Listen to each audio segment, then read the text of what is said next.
और ये शायद भारत के इतिहास में पहली बार ऐसा हो रहा है जब अमेरिका की तरफ से ये कहा जा रहा है कि आप मुझे खुश करिए, और एक तरीके से ये एक्सेप्टेंस भी है कि भारत अमेरिका को खुश करने में लगा हुआ है। जब भी ट्रंप कहता है ना कि Modi is a good man, is a good friend, समझो एक थप्पड़ और पड़ने वाला है। इस बार तो ये बोल दिया कि मोदी ने मुझे खुश करने की कोशिश की लेकिन मैं खुश नहीं हूं। अब लगता है दोनों साइड से थप्पड़ पड़ेगा, भिगो के पड़ेगा साहब, लेफ्ट से भी और राइट से भी। कि वो न केवल कह रहे हैं बल्कि अटैक भी करके कब्जा कर ले रहे हैं, राष्ट्रपति को उठा ले रहे हैं। ये भारत के सामने एक बहुत ही अजीबोगरीब स्थिति को की ओर इशारा करता है। इतना डरा, इतना खौफजदा, इतना असहाय विश्व गुरु मैंने नहीं देखा पहले कभी। खिड़की बंधी हुई है, रात को नींद नहीं आ रही उसको। ट्रंप बने तो हमने अपने सारे अंडे उनके बास्केट में डाल दिए, और हमने जो अंतर्राष्ट्रीय स्तर पर जो नेटवर्किंग, जो तैयारी करनी चाहिए तो नहीं की। वो तो साइलेंट मोड में रहो बस। अमेरिका को लेके, ट्रंप को लेके silent mode, Putin silent mode, Jinping China silent mode, कुछ बोलो मत। और जब पाकिस्तान बांग्लादेश की बारी बात आती है तो बोलते साइलेंट मोड हटा दो, वाइब्रेशन पे भी ले आओ, सब कुछ ले आओ, जितना उछलना है उछलो पॉपकॉर्न की तरह। कि चीन भी हमको आंखें दिखा रहा है और अमेरिका भी हमको आंख दिखा रहा है। ये भारत की विदेश नीति की बहुत बड़ी फेलियर है, बहुत बड़ी असफलता है। अब हम बीच में फंस गए। मोदी चुप है, राजनाथ चुप है, पीयूष गोयल भी चुप है, जयशंकर भी चुप है, विदेश मंत्री यानी कि वो तो पॉपकॉर्न है, पाकिस्तान बांग्लादेश पे बोलते हैं वैसे नहीं बोलते। इन बयानों से सवाल उठ रहे हैं कि अब भारत की विदेश नीति अब दिल्ली से नहीं बल्कि वॉशिंगटन के इशारों पर चल रही है। क्या ट्रंप को खुश करने के लिए हम चुपचाप कुछ भी कर रहे हैं? क्या ट्रंप के ये बयान विश्वगुरु की कूटनीति पर सवाल नहीं खड़े करते हैं? कांग्रेस ने भी ऐसे ही सवाल पूछे हैं। क्या मोदी सरकार की विदेश नीति अमेरिका से तय होती है? रूस से तेल खरीदना इसलिए बंद हुआ क्योंकि ट्रंप को खुश करना था क्या? ट्रंप कभी सीज फायर कराने की बात कहते हैं, कभी रूस से तेल खरीदने पर रोक लगाने की बात करते हैं। आखिर मोदी चुप क्यों है? ये सब कांग्रेस ने कहा है। क्या ट्रंप की बयानबाजी और धमकियां और पीएम मोदी की चुप्पी पीएम मोदी को इतना कमजोर कर देगी कि सत्ता हिल जाए? क्योंकि लगातार उनकी छवि कमजोर हो रही है। अंकुर, जो बात अब सार्वजनिक तौर पर हो गई है, उस पर चर्चा करना तो बहुत जरूरी हो जाता है, लेकिन ये कोई नई बात नहीं है। नई बात इसलिए नहीं है क्योंकि जब आप बोलना बंद कर देते हैं तो फिर इसी तरीके के खुलासे होते हैं। अगर आज यही तो बात भारत नई सरकार बात नहीं कि, लेकिन कितनी बड़ी बात बन रही है ये कि बोल ही नहीं रहे। बता रहा हूं मैं।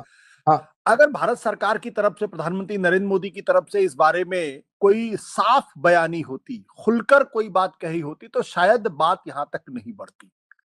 इंपॉर्टेंट बात क्या है? दो चीजें हैं। पहली बात यह कि ट्रंप का यह कहना मुझे खुश करो, यानी भारत सरकार ट्रंप को खुश करने की कोशिश कर रही है।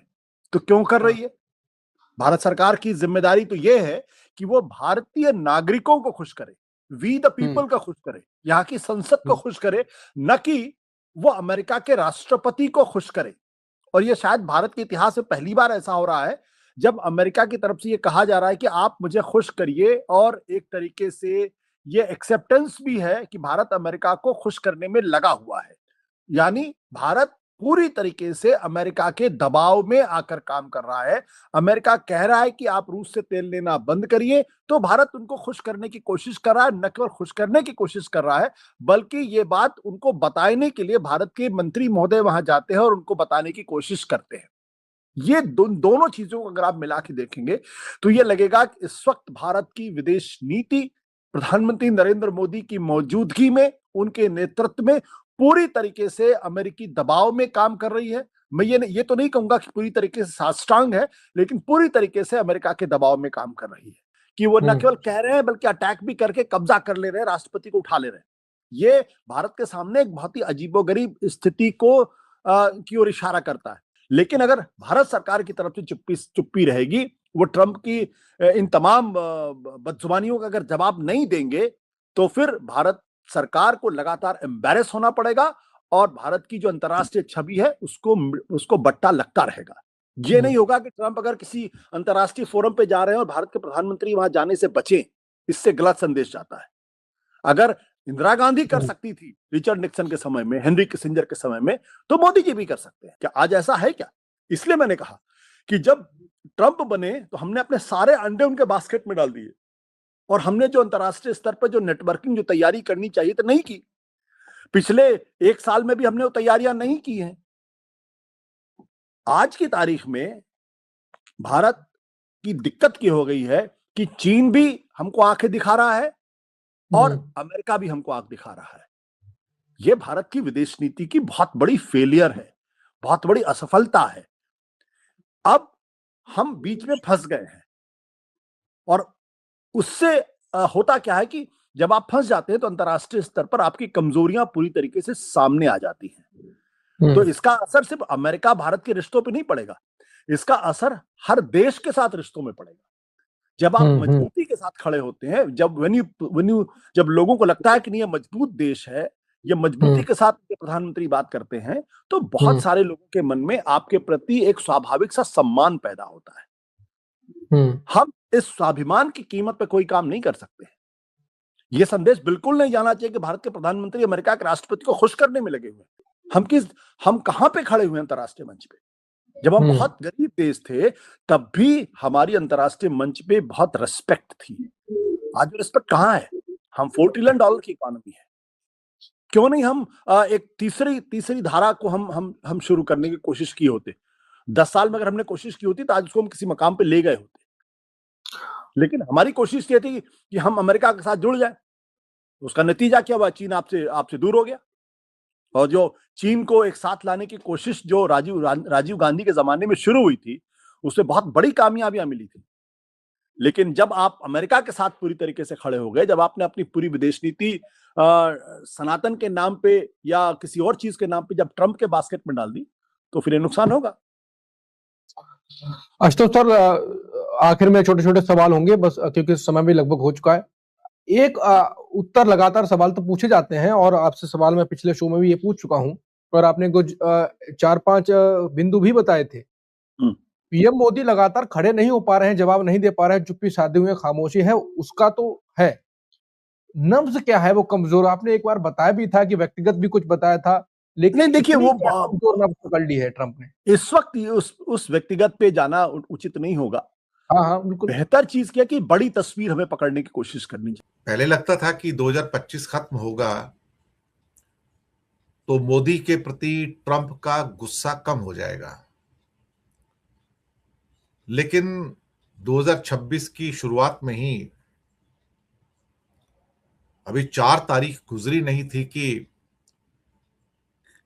ट्रंप अपने विकराल रूप में नजर आया इंडिया को लेके, और जिस किस्म के शब्दों का उपयोग किया उसे देखकर तो हमारे यहां तो अभी सबकी चुप्पी है। मोदी चुप है, राजनाथ चुप है, पीयूष गोयल भी चुप हैं, जयशंकर भी चुप है, विदेश मंत्री यानी कि वो तो पॉपकॉर्न है, पाकिस्तान बांग्लादेश पे बोलते हैं वैसे नहीं बोलते हो। अमित शाह भी चुप है।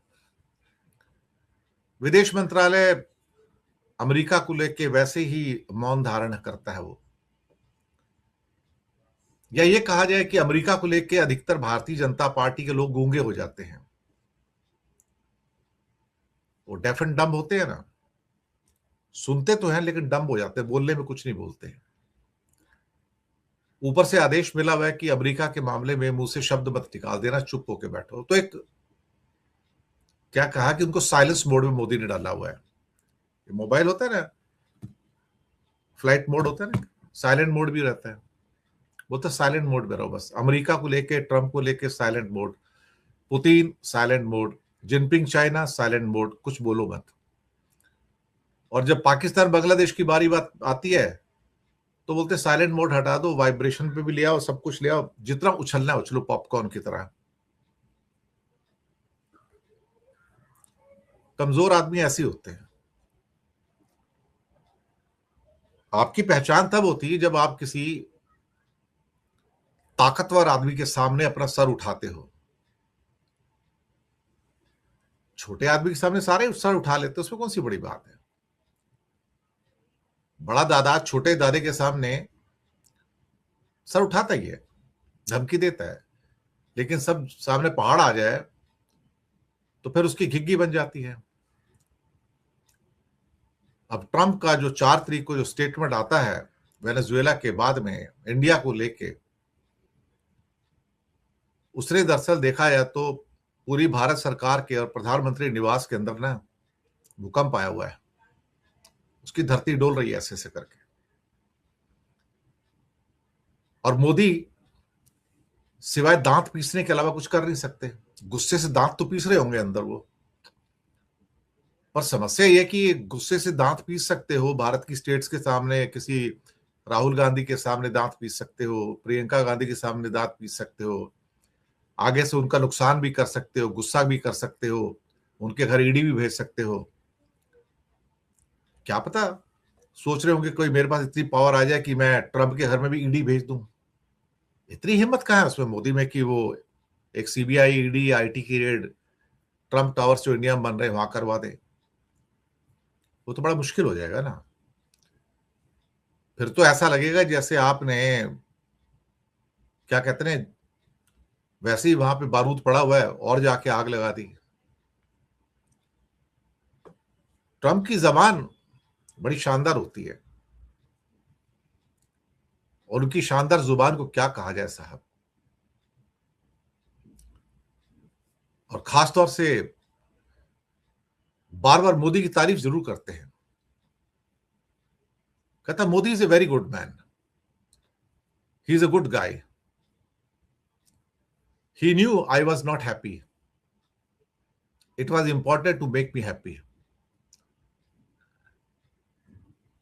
जब भी ट्रंप कहता है ना कि Modi is a good man, is a good friend, समझो एक थप्पड़ और पड़ने वाला है। इस बार तो ये बोल दिया कि मोदी ने मुझे खुश करने की कोशिश की लेकिन मैं खुश नहीं हूं। अब लगता है दोनों साइड से थप्पड़ पड़ेगा, भिगो के पड़ेगा साहब, लेफ्ट से भी और राइट से भी। और विश्वगुरु कुछ कर नहीं पाएगा। 100% टैरिफ की बात की है इस बार, 100%। और ये कहा कि तुमने रशिया से तेल लेना छोड़ा नहीं है, तुम अभी भी तेल ले रहे हो, भले थोड़ा कम मात्रा में, लेकिन ले रहे हो तुम। नवंबर 21 को तेल लेना बंद करवा दिया था, लेकिन उसके बावजूद भी इंडिया शायद किसी इलीगल तरीके से रशिया से तेल खरीदता रहा। मोदी शायद ये दिखाना चाहता था ट्रंप को कि तू बड़बोला है, तेरे बस की कुछ नहीं है, मैं दुनिया की महाशक्ति हूं, मैं जो चाहूंगा वो कर सकता हूं। हमारे अंदर तो इतनी भी हिम्मत नहीं है कि हम अमेरिका का, ट्रंप का नाम भी ले सके वेनेजुएला के पूरे केस में। ऐसे हालात है हमारे। तो इतना डरा, इतना खौफजदा, इतना असहाय विश्वगुरु मैंने नहीं देखा पहले कभी। घिग्गी बंधी हुई है, रात को नींद नहीं आ रही उसको,